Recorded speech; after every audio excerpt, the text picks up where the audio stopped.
I was a bit bored the other day, so I thought I'd do some googling, have a look at some UFO stuff, and came across a lot of the same old. The same old names keep coming up. There's not much new in the way of anything with regard UFOs. There's some new footage, the usual blurred images and the guys that Photoshop stuff are a grin. But a lot of the old UFO myths linger on, and I just thought I'd do a quick video to point out a couple of things that if you look at some of what's being said or spruiked with a critical eye, it really doesn't stand up at all, unfortunately. Okay. If you think about Bob Lazar, for example, his name still comes up. And if you Google Bob Lazar, you'll see that Wikipedia says that there's no evidence of any of his qualifications that he claims.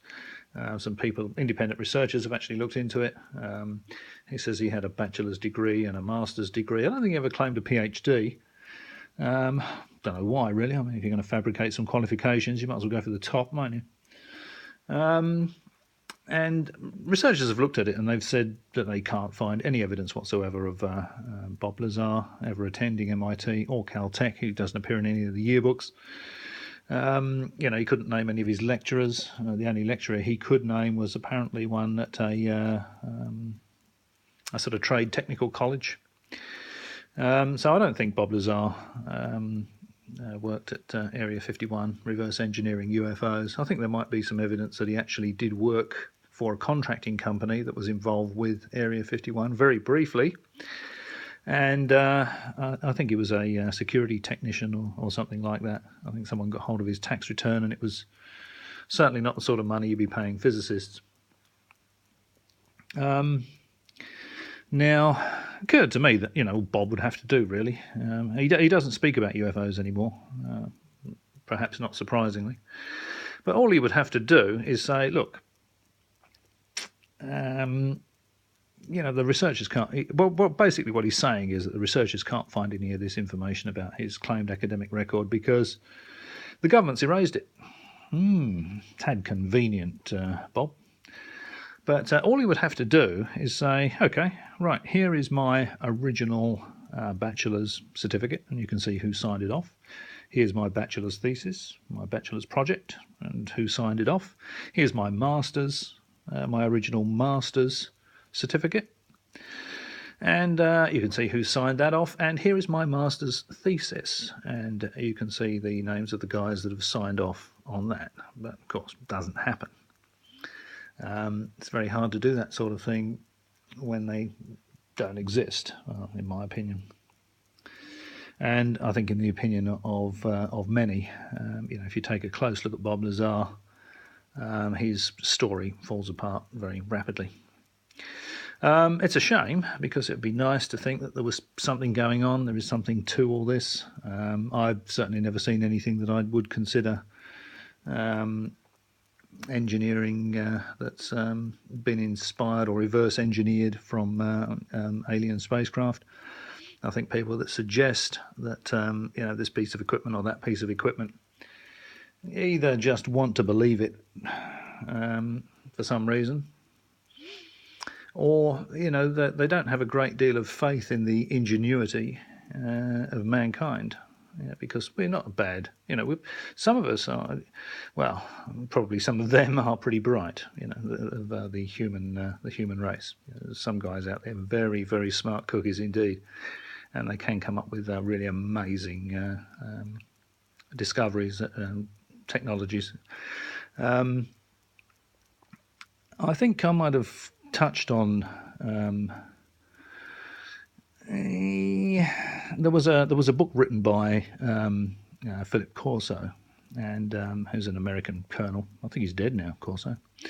But he was saying that he was involved with Roswell and the reverse engineering, and it's interesting that none of these guys, before they've ever heard each other, heard of each other, cross-reference each other. You got all these people that were involved with it, but Lazar never said, "Oh yeah, I knew Colonel Corso, of course, yeah," and vice versa. They'll say, "Well, it was all compartmentalised. What do you expect?" But well, yeah. And I think what actually happened with Corso was that he wrote his memoirs, his military memoirs. I mean, there's no doubt he was a colonel in the American Air Force. He worked for Air Material Command, and he was responsible for assessing, I think, foreign materials, that sort of stuff. I think he wrote his memoirs, and his publisher said to him, and he probably mentioned in there that Roswell, Wright-Patterson Air Force Base, which supposedly was where all the Roswell stuff was taken. And I think his publisher said to him, right, Patterson, eh? Yeah, now, if you had something to do with the recovery of the Roswell spacecraft, your book will be a bestseller. It will sell millions. As it is, it's just the memoirs of a retired Air Force colonel. There's nothing spectacular in there. You'll probably sell 4 copies. 3 of those will be to your mother.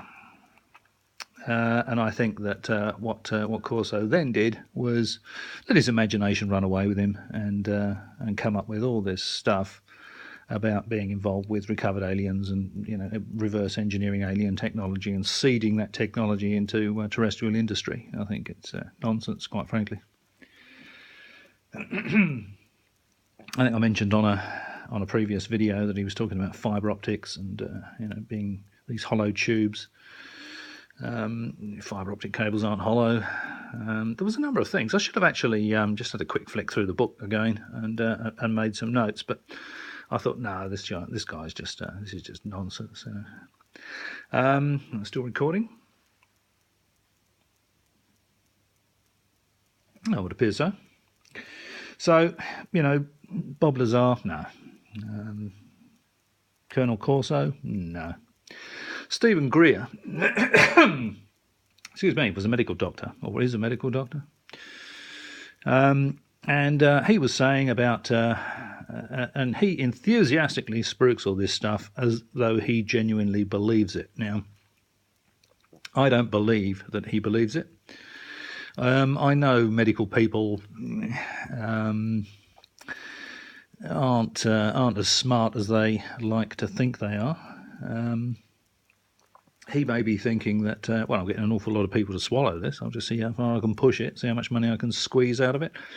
But he was saying that the Star Wars project was actually completed, and what keeps us safe is the fact that the Star Wars project is actually facing outwards rather than inwards. It's operational today, and it's shooting down alien spacecraft on a regular basis. I think that's absolute rubbish. He also then goes on to say, almost in the same breath, that Stephen Hawking has said, if aliens come to visit us, it could be very bad for us because they're very likely to be hostile. And we all know what happens when a more technologically advanced race of people meet a less advanced race. The less advanced race normally ends up coming off quite poorly. So, in one breath, he's saying they're hostile, we're shooting their spacecraft down on a regular basis. And in the next breath, he's saying, Hawking is saying that the aliens are likely to be hostile, and he's completely wrong. There's no way they're going to be hostile. And I thought, well, this guy really needs to make his mind up.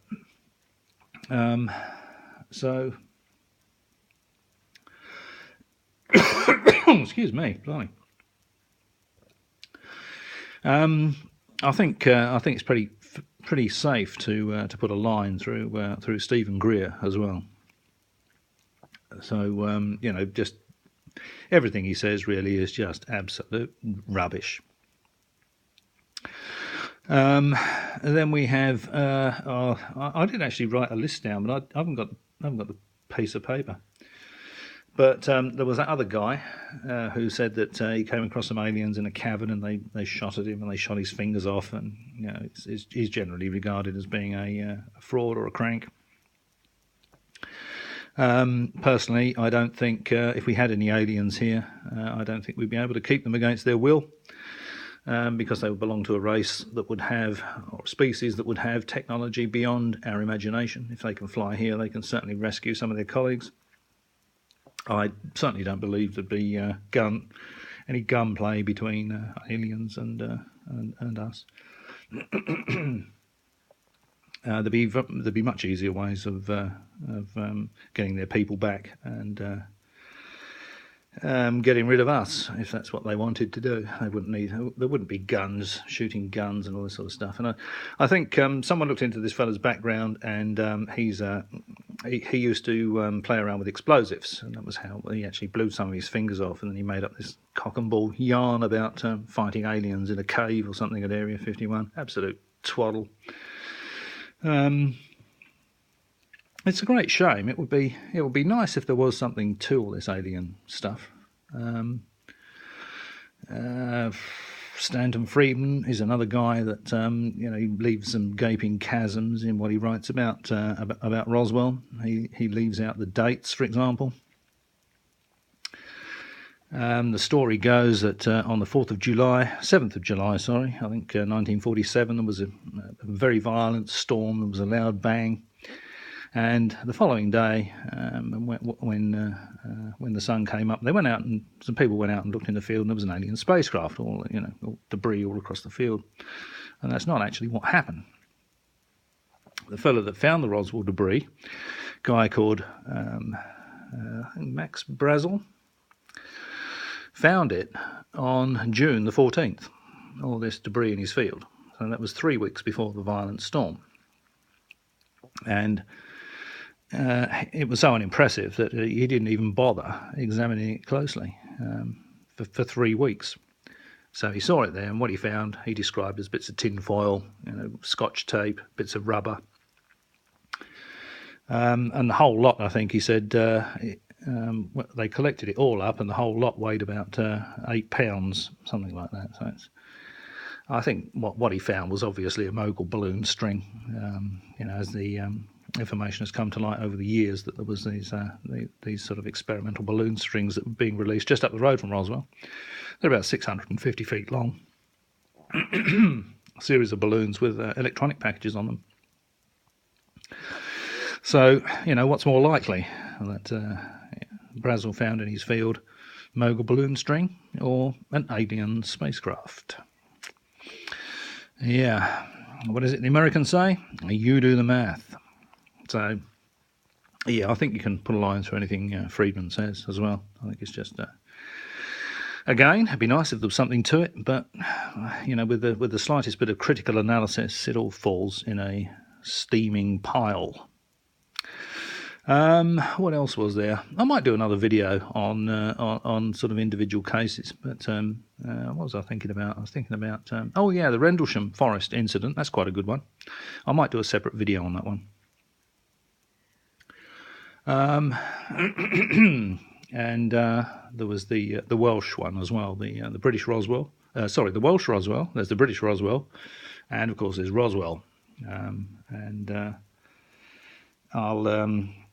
Oh, sorry about that. I was sort of scratching my head there. I might have moved my hand in front of the camera, but never mind. I'll have a think about it. As you can see, the channel's doing really well. It's been going for nearly 3.5, 4 years now, and I've got 5 subscribers.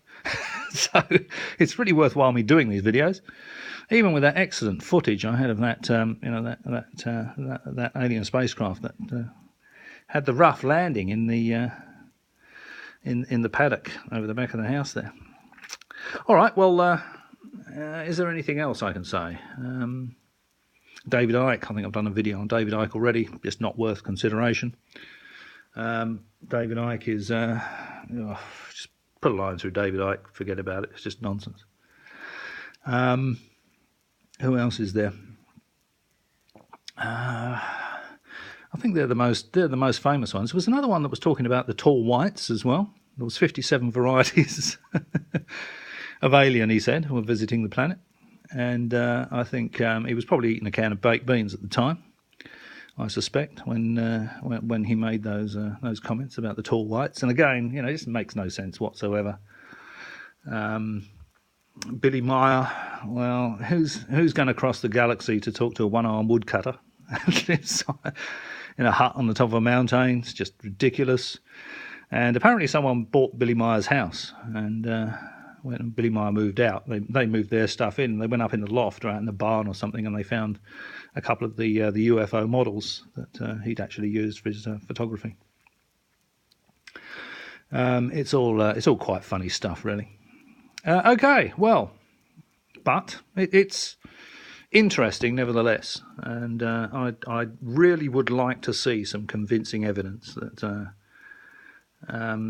we're being visited by aliens, firsthand. There's a lot of interesting stuff out there. If you've never seen a documentary called I Know What I Saw, that's a very good one. And there was another one with the Belgian Air Force general addressing the press, talking about F-16s intercepting these unidentified flying objects that were tracked on radar. We're doing these really amazing manoeuvres, so there's some good stuff out there. I think there is something to this, but I think there's an awful lot of people that are just coming up with an absolute load of rubbish, either because they just want to get on TV or they want to make money out of it. I think that's the bottom line. Okay, well, hope you found that interesting. Maybe I'll do another video or two. I don't do them very often, as you probably noticed. So I might bang out another one or two before I disappear for another couple of years. Okay, thanks for watching.